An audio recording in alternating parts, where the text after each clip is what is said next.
Welcome to the Inner Essence, a space of mindfulness, spiritual awakening, and reconnecting with your true self. Breath, be present, and begin your journey with it. The moment of hesitation, that flicker when something inside whispers, don't send that message, don't say that word, it's gone before you can name it. And yet, that split second could have rewritten everything that followed. Most people never notice it.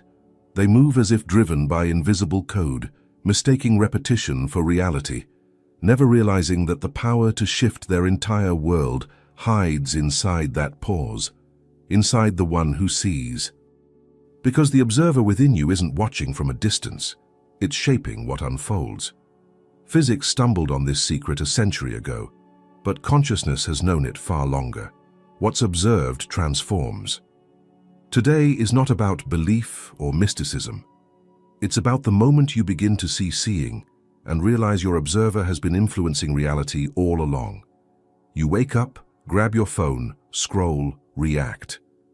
A message, a thought, a flicker of irritation, and before you realize it, the day has already begun steering you, not the other way around. That's the silent coup of the automatic mind.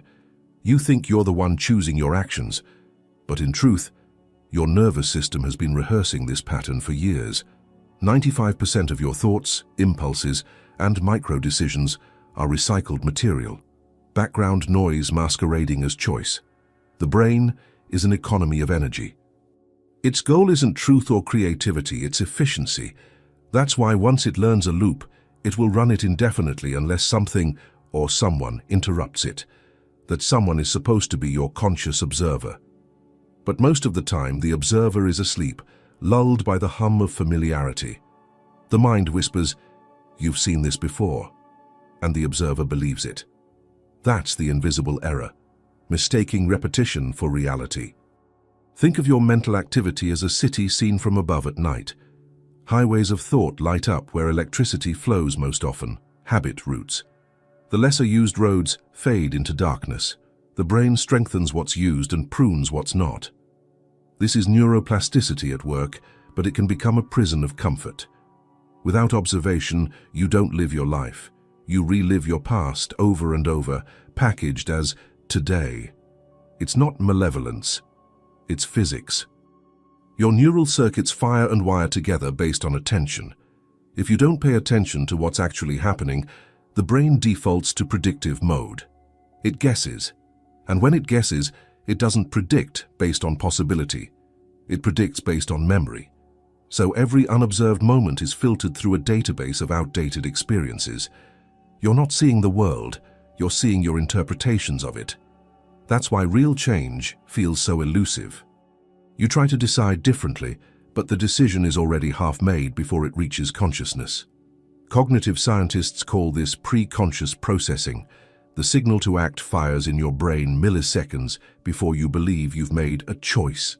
The observer is supposed to catch that gap, to notice the pattern before it completes.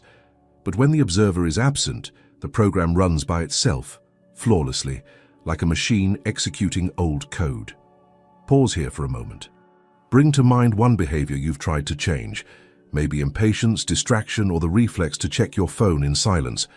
Watch how quickly the urge arises when the trigger appears. It feels spontaneous, but it's not. It's procedural memory firing on cue. And that tiny delay between impulse and execution, that's the entry point for awareness. When you recognize the automation, you disrupt it. Observation becomes a kind of cognitive interrupt, forcing the system to recalculate. But the automatic mind resists interruption. It will rationalize, defend, even disguise itself as awareness. It'll say, "I'm just thinking things through," when in fact it's looping familiar narratives. The observer's task is not to silence the mind, it's to see the loop for what it is. Observation in this sense isn't passive watching, it's active recognition. It's shining a light on the invisible infrastructure of habit until the system becomes transparent. Here's a subtle test. Throughout the day, notice how many of your thoughts start with "I should," "I need to," or "I always." These phrases often signal automatic scripts. You can feel the tension of pre-written expectation in them. When that tension appears, you've caught the mind mid-program. In that instant, the observer flickers awake, and for a brief moment, you're no longer inside the story, but seeing it from outside.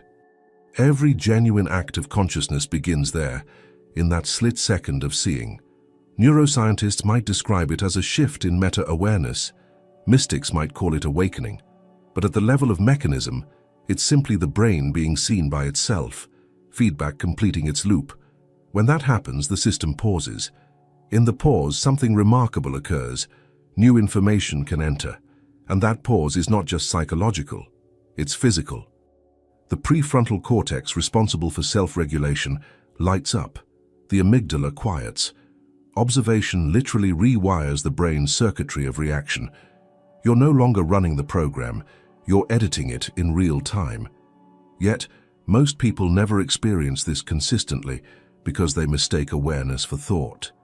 They believe that because they're thinking about something, they're conscious of it. But thought is what happens inside the system. Observation is what happens outside it. The difference is as vast as being in a dream and realizing you're dreaming. The invisible error of the automatic mind is not just missing awareness, it's believing you already have it. That's why the autopilot survives. It hides behind the illusion of control. To see this is not discouraging, it's liberating. Because once you know that your mind is running old scripts, you can finally begin to ask, who's watching the script run? And that question, quiet, simple, radical, is the threshold to something the early physicists stumbled upon but rarely explained. That observation itself, not the mechanism observed, changes the behavior of reality. The next step is to understand how science proved it, and why that proof may hold the key to reclaiming your observer's true power. Imagine standing in a dark room where light behaves like a riddle. You flick a switch expecting clarity, but instead you see that the light, the very symbol of certainty, refuses to choose what it wants to be. Sometimes it acts like a wave, spreading out in smooth interference patterns. Sometimes it behaves like a particle, hitting a specific point as if it made a decision. What makes it change its mind? The answer that unsettled a century of physics was this: the light's behavior depends on whether it's being observed. The double-slit experiment began as a curiosity in the early 1800s. Thomas Young wanted to understand how light traveled. When he passed light through two thin slits and saw an interference pattern on the wall behind, alternating stripes of brightness and shadow, he concluded light was a wave. Simple enough. But more than 100 years later, when scientists repeated the experiment with single photons, expecting the same wave pattern, they found something eerie. If no one measured which slit the photon passed through, the interference pattern appeared, as if the photon traveled through both slits simultaneously, like a probability cloud. But the moment a detector was placed to see which slit it used, the interference vanished. The photon behaved like a solid particle, choosing one path. Observation changed the outcome.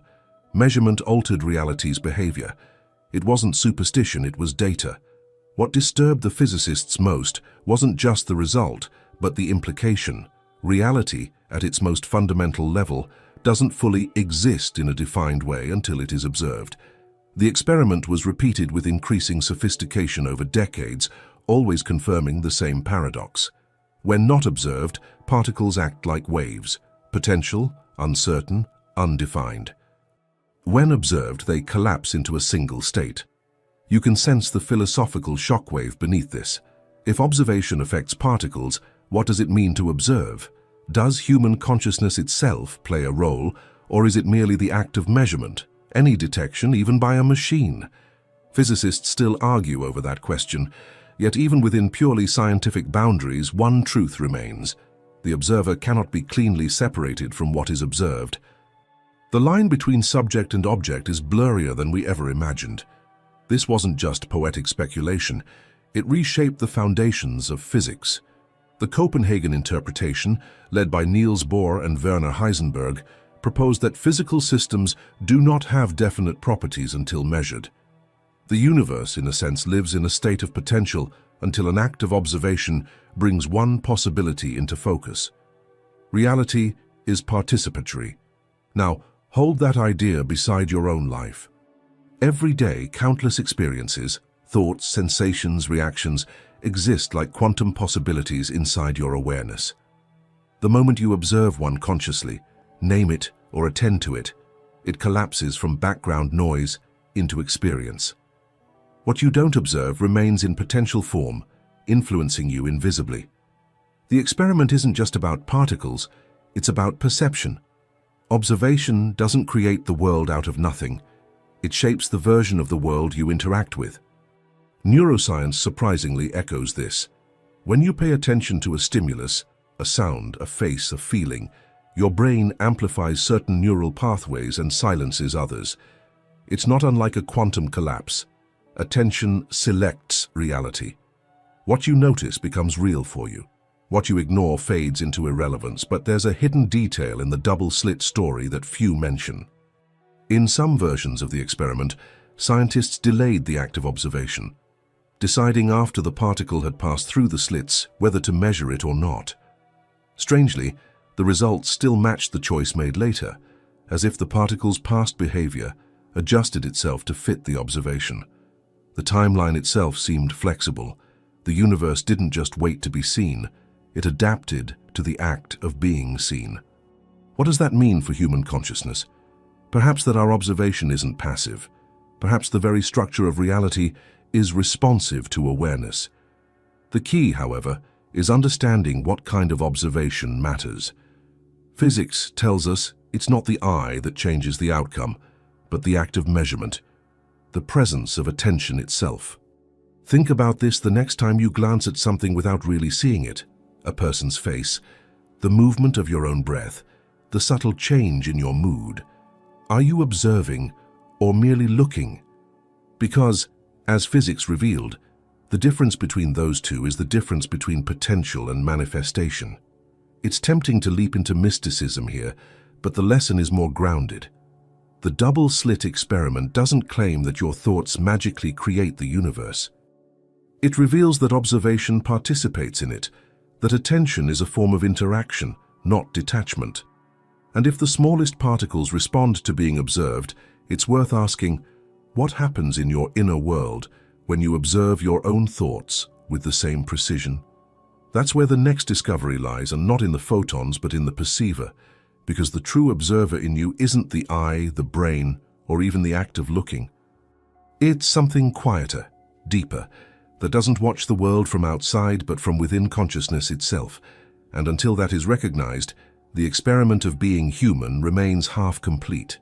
If physics shocked the world by showing that observation changes what's observed, psychology reveals the next quieter shock. The observer is not your eyes, nor even your brain.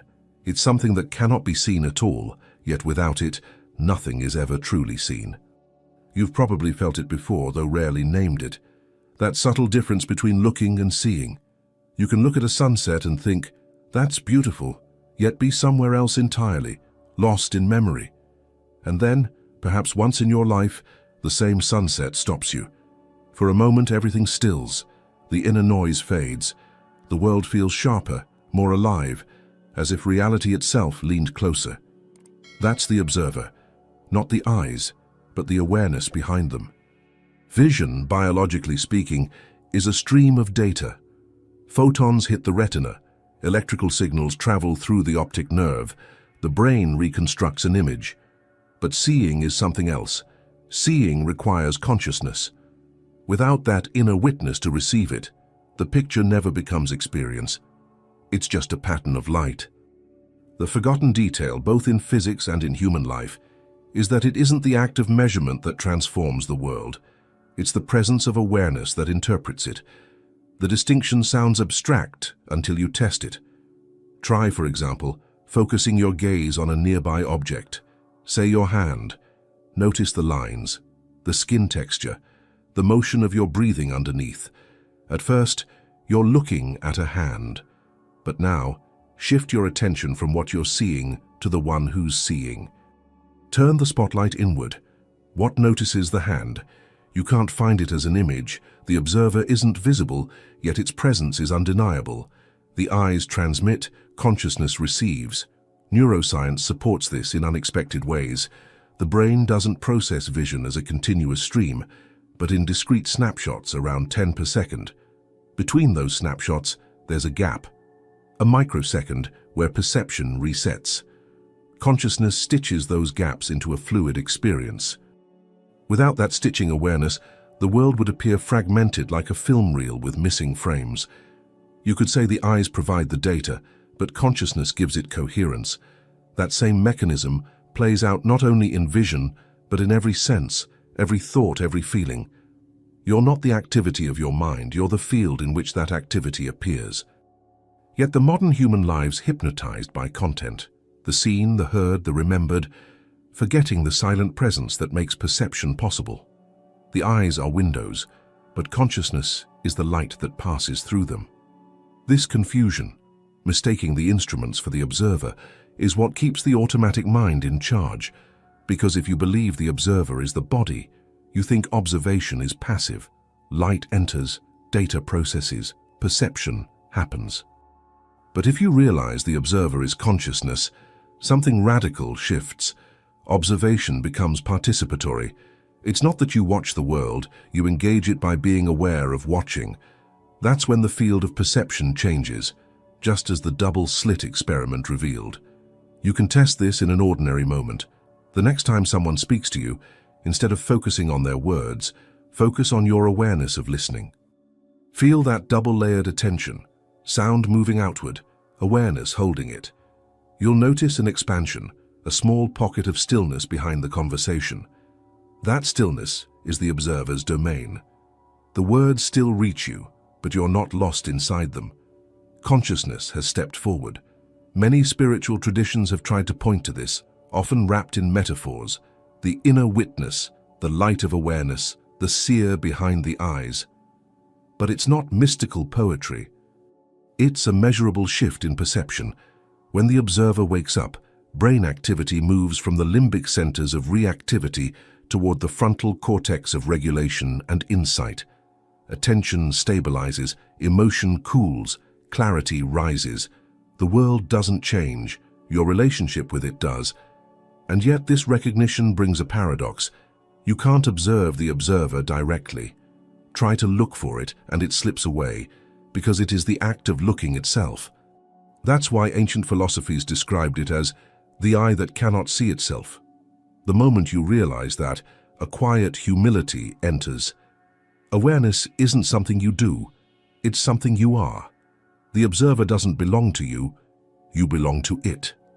And here lies the subtle bridge between science and inner practice.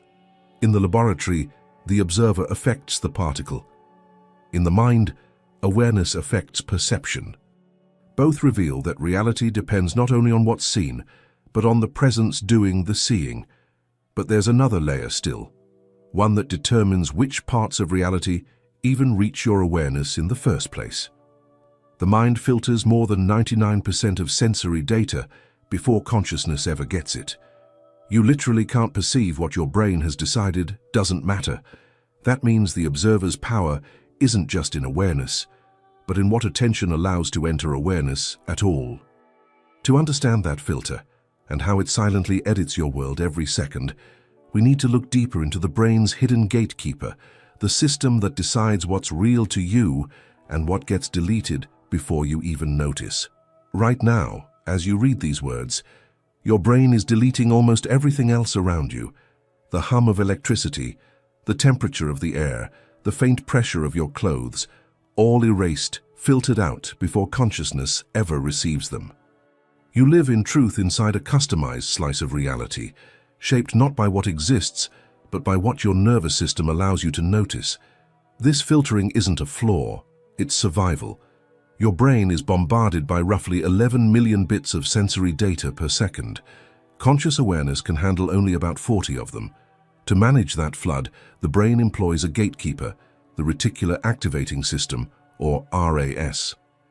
It's a bundle of neurons at the base of the brainstem that decides which stimuli make it to the surface of your awareness.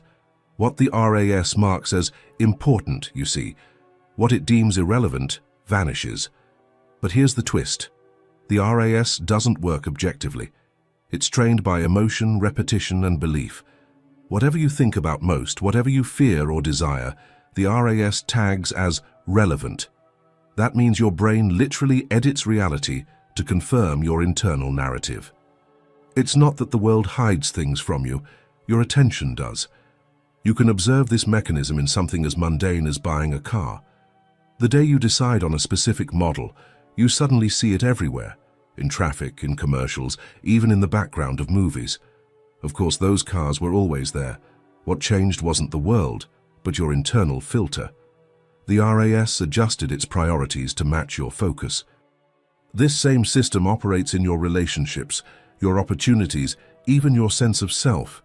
If your inner language says, "I never get a break," the brain highlights every missed chance to prove you right, while quietly deleting the moments when help or luck appeared. You're not seeing the full map, only the regions your attention lights up. It's like walking through a gallery with a flashlight. The paintings you illuminate feel like reality, while the rest of the room disappears into shadow. Yet the unseen art still exists, waiting for a beam of attention to reveal it. The observer's power lies in moving that beam deliberately instead of letting old programming aim it for you. This is why awareness training, mindfulness, or even simple observation exercises can feel almost supernatural in effect. They don't change the outer world, they retrain the RAS. Each time you consciously notice a sensation or pattern, you signal the system, "This matters." Over time, the filter reorganizes, making the unseen visible. That's why gratitude practices, for instance, gradually increase well-being, not by inventing new blessings, but by teaching the brain to stop deleting them. There's also a physiological rhythm to it. The RAS works closely with the limbic system, which processes emotion, and with the prefrontal cortex, which sets intention. When you're anxious, fear hijacks the filter. Your field of awareness narrows. The RAS prioritizes threats. You literally lose peripheral vision and creative insight because the brain is funneling energy into survival mode. When calm returns, the filter opens again. Reality expands. The world changes. But what changed was the state of your nervous system. If you pay attention, you'll start noticing this contraction and expansion throughout your day. During stress, everything feels smaller, more binary, urgent. When relaxed, possibilities multiply. It's not mystical, it's mechanical. The observer's emotional tone writes the algorithm for what the RAS shows you next. This is where science quietly meets consciousness. The brain's filter doesn't just process incoming data, it learns from your patterns of observation. Every act of awareness reshapes the next act of awareness, a feedback loop of perception and attention. You train your future perception by what you notice now.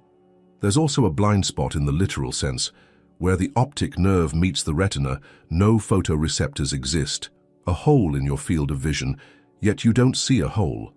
The brain fills it in automatically using surrounding information. In the same way, your mind fills emotional or cognitive blind spots with assumptions so seamless they feel true. You don't realize what you're not seeing because the mind paints over the gaps. That's why introspection often brings discomfort. It rips away that mental patchwork, revealing how much of your certainty was just filler. Here's a small experiment. The next time you're in conversation, notice one detail you would normally ignore. The sound of your own breathing, a color in the background, a subtle expression on the other person's face. You'll feel the moment widen slightly, as if another layer of the world appeared. That's the RAS responding in real time to a new signal of relevance. You just expanded the boundaries of your visible world. But awareness can only reach as far as emotional clarity allows. If the heart is in turmoil, the filter obeys confusion. The observer may awaken, but its vision bends under the weight of unprocessed feeling. That's the next layer of distortion. One that doesn't just filter what you see, but changes how you see.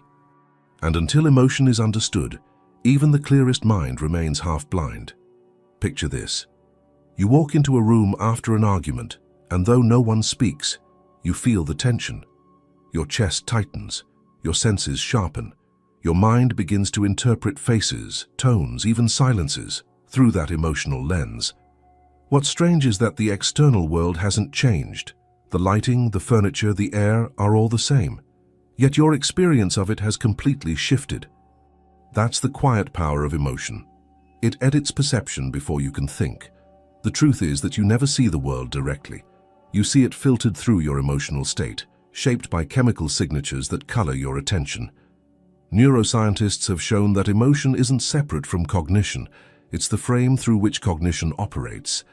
When fear, anger, or sadness rises, they don't merely make you feel differently. They make you see differently. The amygdala floods the body with signals of urgency, narrowing your attention to potential threats. The prefrontal cortex, the seat of reason and perspective, dims, conserving resources for survival. In that state, the observer within you falls asleep. You don't perceive reality, you perceive danger. That's why anxiety feels so convincing. It doesn't present itself as a feeling, but as a fact. Something's wrong. The emotion hijacks your RAS, the brain's filter, and forces it to scan for evidence that matches the inner unease.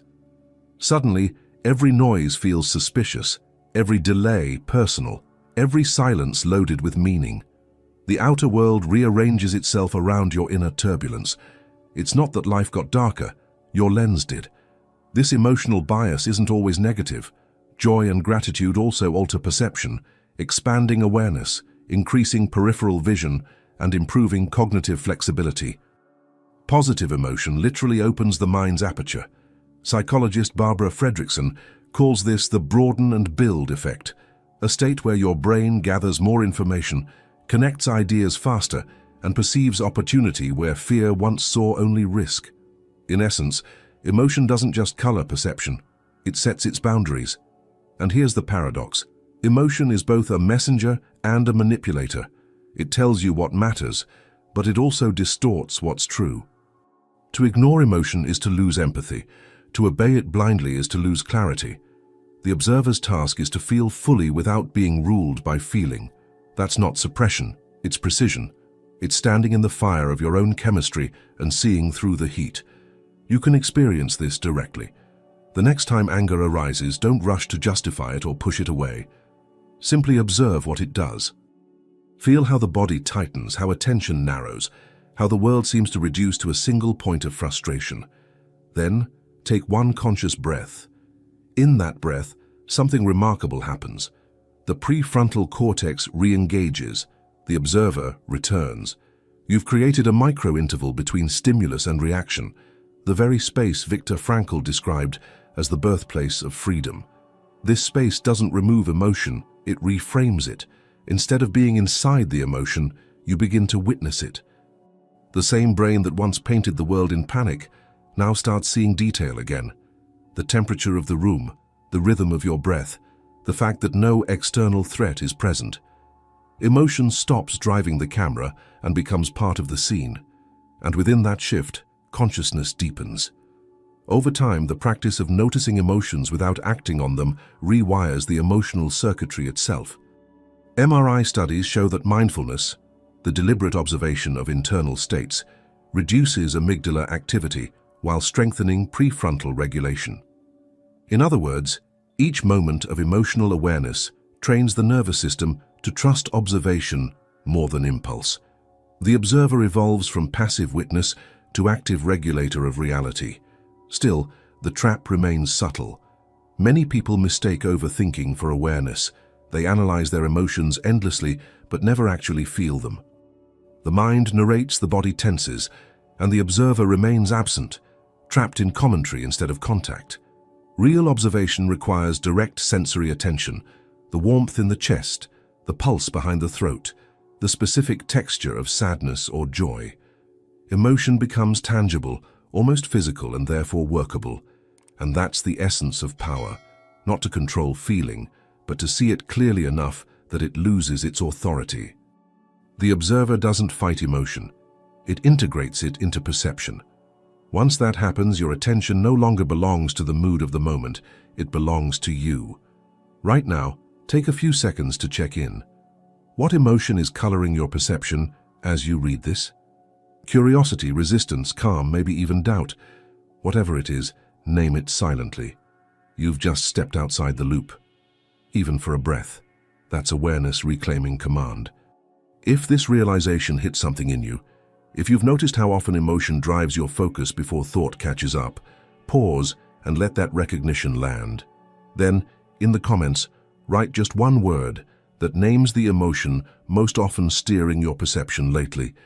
It could be fear, hope, tension, gratitude. Naming it is not just sharing, it's observing in public. And that simple act begins to shift the chemistry of awareness itself. Because the next question, the one waiting quietly behind emotion, isn't what you feel but where your attention goes when you feel it. And that brings us to a deeper field of energy and direction, the true physics of attention itself. There's a quiet physics to the way you look at the world. Every moment of attention functions like a vector, a directional flow of energy shaping what becomes vivid and what fades to background. It's not a metaphor. Neuroscience shows that focus isn't simply awareness, it's an active redistribution of energy across the brain. And physics, in its own vocabulary, tells a similar story. Wherever measurement, observation, occurs, probability collapses into a single state. Both disciplines hint at the same law: energy follows attention. When you focus on something, billions of neurons synchronize. Blood flow increases in the corresponding networks. Glucose consumption spikes, and electrical coherence rises between brain regions. Attention, in effect, concentrates the body's resources into a single line of force. It's as if the observer aims a beam of consciousness that instructs matter, both neural and environmental, where to organize. This is not mysticism, it's measurable physiology. If you've ever tried to read while distracted, you know the sensation of dispersed energy. Thoughts scatter, comprehension weakens, fatigue sets in. The brain's electrical rhythms lose coherence, energy leaks. But when attention locks onto one thing, the texture of sound, the nuance of a word, the subtle pulse of the breath, everything aligns. The prefrontal cortex steadies, alpha and theta rhythms synchronize, and dopamine rewards the act of sustained focus. You feel more alive, not because the world changed, but because your energy stopped fragmenting. Quantum physics mirrors this principle at a fundamental level. A particle's behavior remains uncertain, a blur of possibilities, until an act of observation gives it direction. The wave collapses, and energy assumes a specific form. Human attention operates the same way in daily life. The world offers infinite stimuli, infinite paths. But the moment attention engages, one trajectory materializes. What you consistently attend to becomes the version of reality you inhabit. Consider how this plays out emotionally. When you give sustained attention to resentment, the body literally configures itself for conflict. Adrenaline rises, muscles tense, perception narrows. Give the same quality of attention to curiosity, and neurotransmitters shift. Serotonin and oxytocin increase. The nervous system opens. Vision broadens. Attention is not neutral. It instructs the chemistry of your being. You're continuously calibrating your internal state with the frequency of what you notice. There's a rhythm to this dynamic. Attention moves in pulses, expanding and contracting, focusing and releasing. This oscillation is how the brain manages energy flow. The danger comes when attention gets trapped, when the loop of thought, fear, or craving freezes the rhythm. Then energy stagnates. The mind feels heavy, time slows, and creativity vanishes. In that state, observation becomes fixation. The beam of consciousness stops scanning the field of possibility and locks onto a single frame. To free it, you must reintroduce motion, a shift of focus, even for a breath. Try this small shift right now. Let your eyes rest on one point in front of you, then softly expand your awareness to include everything around that point. The peripheral blur, the sounds, the sensation of sitting. Notice how the body relaxes as attention widens. That expansion releases energy. You're teaching your nervous system to move between precision and openness, the two poles of conscious focus. In quantum terms, it's like alternating between wave and particle, between infinite potential and defined action. Both are necessary. Too much openness and you drift in abstraction. Too much focus and you lose the field. Mastery lies in modulating attention deliberately, knowing when to converge and when to expand. It's the same principle that allows a laser to cut steel, yet also illuminate a room. Coherence and diffusion serving different purposes. Neuroscientists studying expert meditators found that this modulation isn't just mental discipline, it rewires networks of energy flow. Long-term practitioners show increased gamma synchrony, the brain's highest frequency coherence, meaning distant regions fire in unified rhythm. The subjective experience of presence corresponds to measurable physical order. Attention organizes chaos into pattern. But energy doesn't just move inward. Where you place attention externally also shapes how others respond. People unconsciously feel when they're being fully seen. The coherence of your awareness affects the nervous systems around you, a social form of quantum entanglement. When attention is scattered, interactions stay shallow. When it's steady and clean, communication deepens, creativity emerges, and even the atmosphere of a room changes. The simplest way to understand this is through resonance. Every system, atomic, biological, emotional, vibrates at a frequency. Attention tunes you to a specific frequency and draws matching information toward you. That's why a musician finds rhythm in noise, an artist sees form in shadow, a scientist detects pattern in randomness. Each has trained their attention to resonate with particular layers of reality. What you attend to becomes amplified, not by magic, but by coherence. So the quantum power of attention isn't about forcing outcomes, it's about aligning energy. You don't need to make reality obey your will. You align your focus so that the natural flow of energy moves in your direction. Attention becomes a current, not an effort. Still, most people lose this current daily because emotion reclaims control, bending the beam toward old patterns. The observer must therefore learn not just to direct attention, but to choose which potential worlds to energize. Because attention doesn't create reality from nothing. It selects it from the field of possibilities already present. And that distinction between creating and choosing opens the next revelation. The observer's power is not to invent the universe, but to navigate among its infinite versions, selecting one reality through the precision of awareness. There's a comforting myth that floats through modern spirituality, the idea that you create your own reality. It sounds empowering, even divine, but beneath that phrase hides a misunderstanding. You don't create the world out of nothing. You select it from what already exists. Reality isn't a blank canvas waiting for your imagination to paint it. It's a multidimensional field of possibilities, and attention is the mechanism that tunes your perception to one of its frequencies. You're less a creator than a navigator, steering through overlapping worlds with the rudder of awareness. Quantum physics hinted at this long before psychology caught up. In the many worlds interpretation, every possible outcome of an event coexists in parallel, all equally real. Observation doesn't generate one version. It determines which branch of reality you experience. In a similar way, consciousness doesn't summon circumstances from emptiness. It aligns with a version of the world that matches its internal state. When your perception changes, you jump timelines not by magic, but by synchronization. Think of your mind as a radio receiver. Countless frequencies fill the air right now. News broadcasts, songs, voices from other cities. You can't hear them all simultaneously. You hear the one you're tuned to. Reality works the same way. When your observer is conditioned by fear, you pick up the frequency of threat. The same external world delivers signals of risk, loss, and defense. When your observer stabilizes in curiosity or gratitude, you tune to a different broadcast, one filled with patterns of connection and opportunity. The world you perceive reflects the station you've chosen, not the sum of all that exists. This doesn't diminish your power, it refines it. The myth of total creation places a burden of omnipotence on the human psyche, as if every tragedy or obstacle were self-made.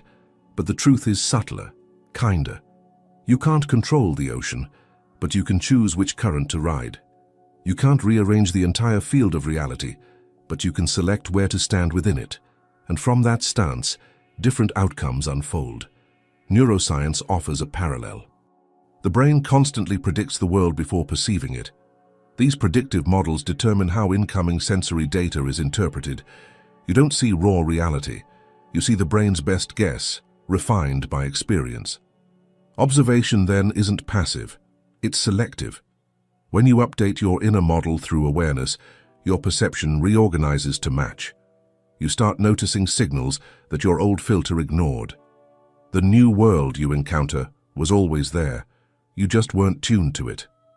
Psychology calls this attentional bias modification. Quantum physics calls it wave function collapse. Consciousness calls it choice. All three describe the same function. Focus determines form. The observer doesn't sculpt matter from void. It highlights one configuration among infinite ones. Imagine walking into a crowded room. Hundreds of conversations buzz, but you can only attend to one voice at a time. Once you focus, the other voices fade into background noise. Then someone across the room mentions your name, and instantly your attention pivots. The sound pierces through chaos as if reality itself bent to reveal it.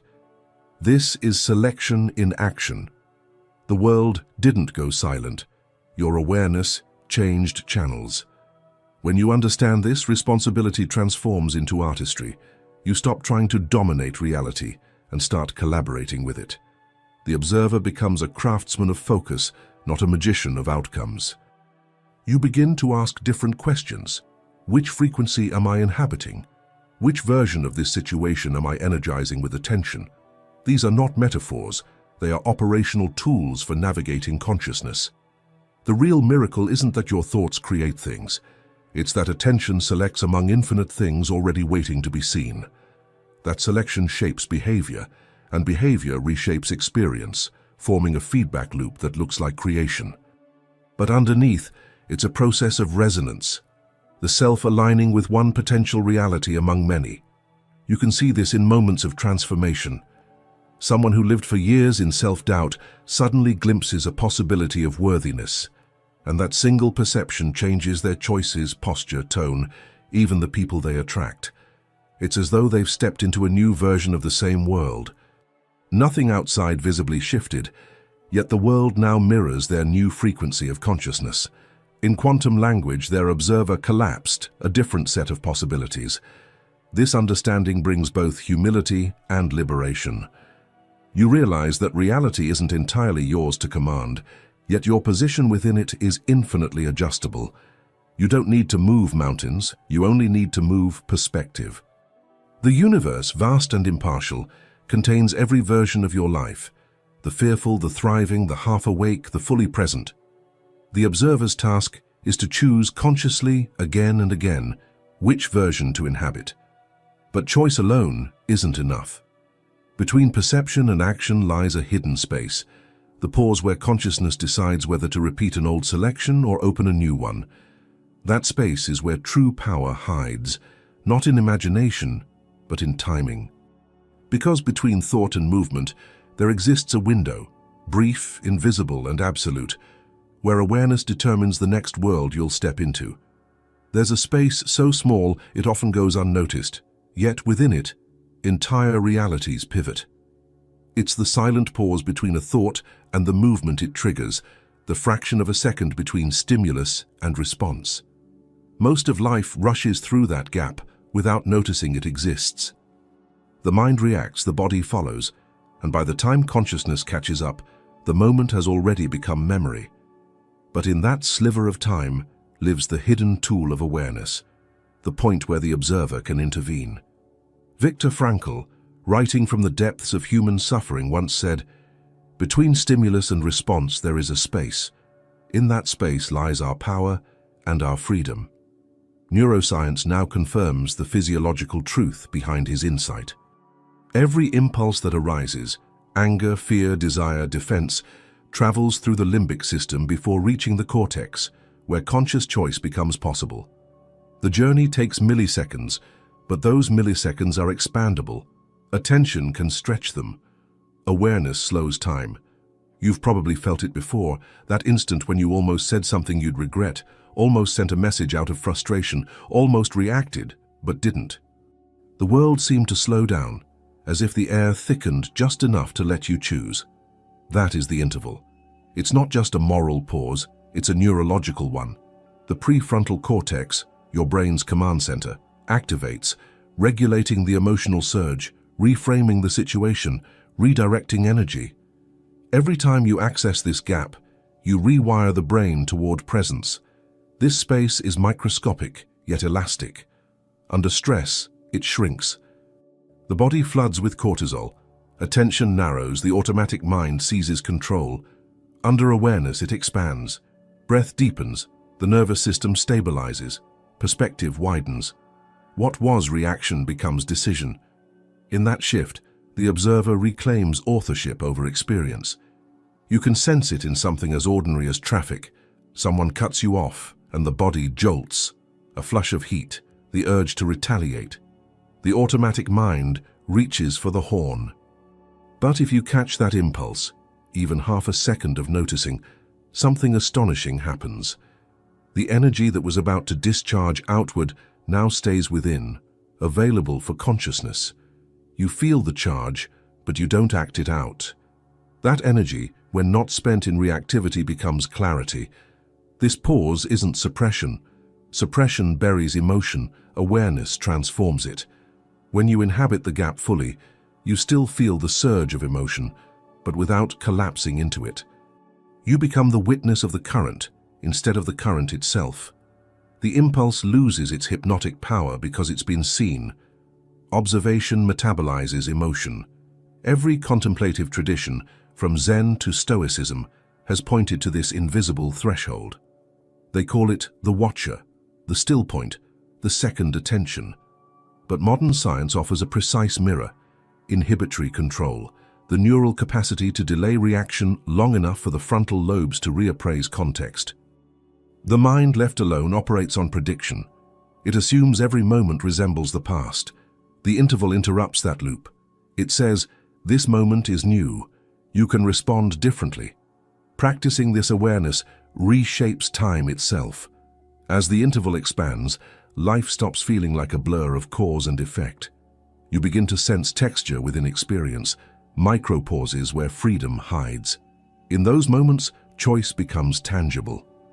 The power isn't in resisting emotion, but in recognizing that you have time to see before you move. That instant of seeing changes everything that follows. You can test it right now. Notice a small sensation, maybe your breathing or the weight of your hands. Then, before adjusting posture or shifting attention, just pause. Let the urge to move arise and pass without obeying it. That flicker of awareness before action is the same pause that lives between thought and behavior. It's the birthplace of self-regulation and creativity alike.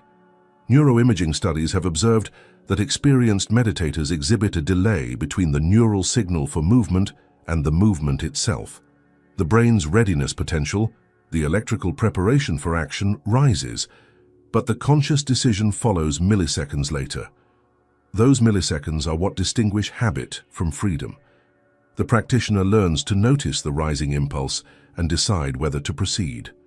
They live closer to that gap. The more you enter that space, the more it stretches. Time seems to slow, not because the external clock changes, but because your internal sequencing expands. The body moves in ordinary tempo, but consciousness watches from a wider field. You see not only what's happening, but the energy forming it. Within that interval, anger can turn to assertion, fear to focus, confusion to curiosity. You don't suppress impulses, you sculpt them. It's no exaggeration to say that civilization itself depends on this skill. The difference between reaction and reflection has shaped every act of compassion, innovation, and restraint in human history. The same mechanism that halts a harsh word also halts a war. Scale the interval and you scale consciousness, but even this hidden tool has a deeper layer. Once you begin to perceive the gap between thought and action, another question arises. Who is noticing that space? The awareness that observes even the impulse to choose. What is its nature? That question leads beyond neuroscience and behavior into a territory where science and spirituality converge, the meeting point between the observer effect in physics and the stillness of mind in meditation. Because what both reveal is that observation itself carries an active power. not to control but to transform by presence. And that principle, ancient and modern at once, has been quietly used by both spiritual masters and neuroscientists alike. It sounds almost paradoxical that the most advanced neuroscientists and the most devoted spiritual practitioners have been quietly training the same muscle, the capacity to observe thought without becoming it. Both have arrived through very different doors at the same laboratory, the mind itself. In neuroscience, this practice goes by many names: meta-awareness, cognitive decentering, interoceptive attention. In spirituality, it's known as mindfulness, contemplation, or presence. But the mechanism is identical. You turn awareness toward the act of thinking, feeling, or sensing itself, not toward its content. Instead of being lost in the thought, you begin to notice it as thought, an event arising in consciousness, not the totality of who you are. That slight shift changes the architecture of perception. The modern scientist might describe it as a shift from the default mode network, the part of the brain involved in self-referential narrative, toward regions associated with sensory awareness and regulation. The mystic might call it stepping out of the story. The outcome in both cases is a moment of quiet coherence. The noise of identity softens, observation sharpens, the observer reclaims the throne.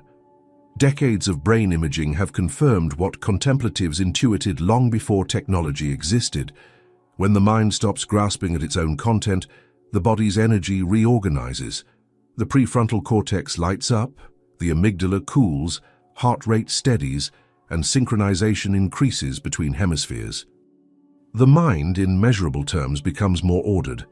The same coherence that physicists see in quantum systems appears, metaphorically, in consciousness. Observation itself produces harmony. This exercise isn't exotic. It begins in the simplest act, noticing a thought without touching it. The ordinary person, when a thought arises, "I should answer that message, I can't believe they said that," follows it immediately, merges with it. The trained observer does something else. They notice the thought as a pattern, like a ripple in water. No judgment, no analysis, just awareness. The thought may fade, repeat, or transform, but the observer remains still. At first, the mind rebels. It craves engagement. It says, "This is pointless. You're wasting time. You should be solving problems." That's the noise of the default mode network struggling to maintain control. But when you persist, even for a minute, something subtle happens. The boundary between thinker and thought begins to dissolve. Awareness no longer identifies with mental events. It begins to rest in itself. Neuroscientists studying long-term meditators have observed this effect with awe. When such practitioners enter deep states of observation, the brain exhibits patterns unseen in ordinary waking consciousness, high-frequency gamma synchrony that links distant regions into unified oscillation. It's as if the entire system begins to hum in resonance. Subjectively, this feels like stillness, clarity, and effortless attention. Objectively, it's a symphony of coordination.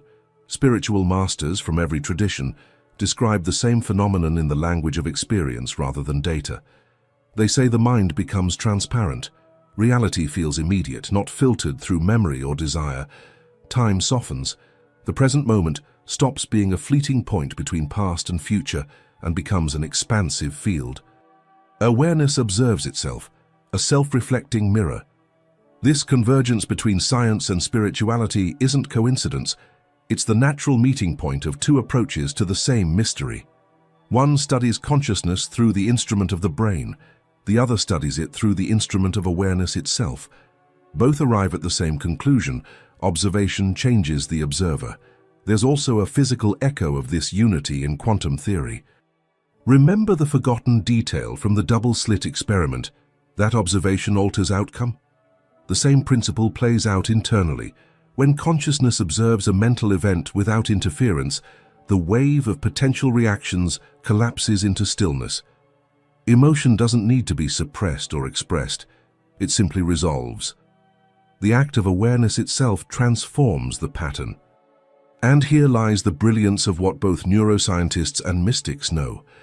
The point isn't to control the mind, but to witness it so intimately that control becomes unnecessary. The nervous system, when fully observed, self-regulates.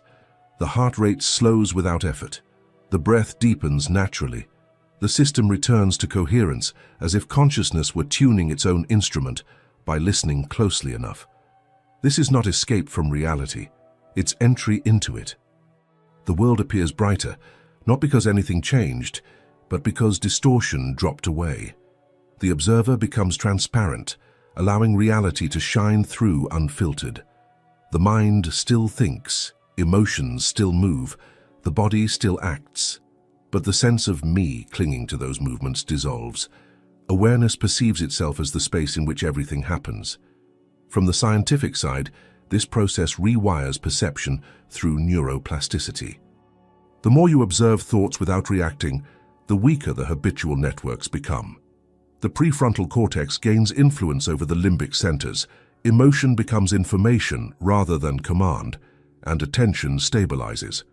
From the spiritual side, this is described as liberation, the end of identification with the passing storm of mind.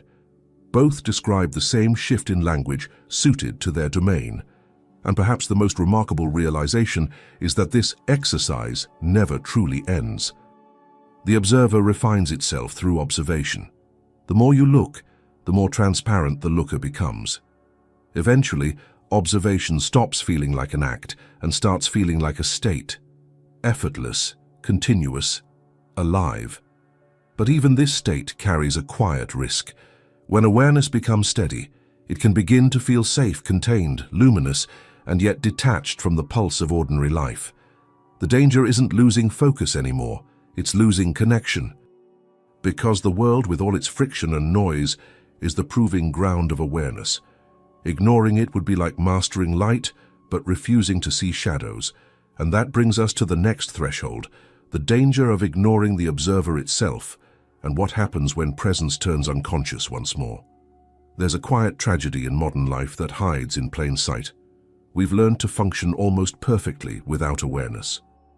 We can respond to messages while walking, plan next week while eating, scroll while half listening to a friend. The machinery of existence hums efficiently, yet the one who lives it is missing. When the observer falls asleep, life continues, but the dimension of being vanishes. You keep moving, producing, reacting, but it's as if no one is home. Ignoring the observer doesn't happen in one dramatic collapse. It happens through 1,000 tiny surrenders. Every moment of unconscious reaction, every hour lost in distraction, every decision made from impulse instead of clarity erodes the bridge between consciousness and experience. The result isn't immediate suffering. It's numbness. You stop feeling depth, both in joy and in pain. Days blur into a mechanical repetition of yesterday's patterns. You live, but not in life. The brain, in its efficiency, adapts to this absence. When attention fragments, the nervous system normalizes reactivity. Dopamine loops reinforce distraction. Cortisol hardens the body's baseline tension. The organism becomes addicted to stimulation precisely because it no longer knows stillness. You mistake constant motion for vitality, but what you're really feeling is the panic of disconnection. The observer's silence isn't peace, it's amnesia. Psychology names this condition automaticity. It's the state of operating from pre-programmed schemas, where perception, emotion, and behavior run on self-sustaining loops. Once the observer is gone, those loops feed each other. Thought triggers emotion, emotion justifies thought, and around you go. Eventually, you don't experience the world. You experience your own conditioning projected onto it. The cost of this is subtle but devastating. Anxiety becomes the body's language for lost presence, a physiological protest against living without awareness. Depression, too, often hides a similar absence, a system that has grown so accustomed to internal noise that silence feels like nothingness. The danger of ignoring the observer isn't punishment from the universe, it's entropy, the natural decay of unobserved systems into chaos. You can see it play out even in collective behavior. Societies overwhelmed by distraction mirror the same neural pattern: short attention spans, amplified emotion, reactive polarization. It's as if the collective observer, the capacity for reflection, nuance, stillness, goes dormant. The result is a civilization that confuses immediacy with truth and noise with connection, the external mirrors, the internal. When individuals lose the observer, culture loses coherence. At the personal level, this disconnection shows up as misalignment between knowing and doing. You know what's right for you, rest, honesty, attention, but you can't seem to follow through. The impulse overrides insight. The body moves before consciousness catches up. The observer's absence fractures integrity. Without awareness, even wisdom becomes inert, trapped as theory instead of embodied intelligence. There's also a spiritual danger, hidden within the very pursuit of awareness. Believing that once you've understood it intellectually, you're awake. But awareness isn't an idea to remember, it's a state to sustain. The moment you assume you're conscious, you've stopped observing. Complacency is the subtlest form of unconsciousness. The ego wears the mask of the observer, saying, "I've got it now," while attention quietly slips away. And so the universe, or perhaps your own nervous system, keeps offering reminders.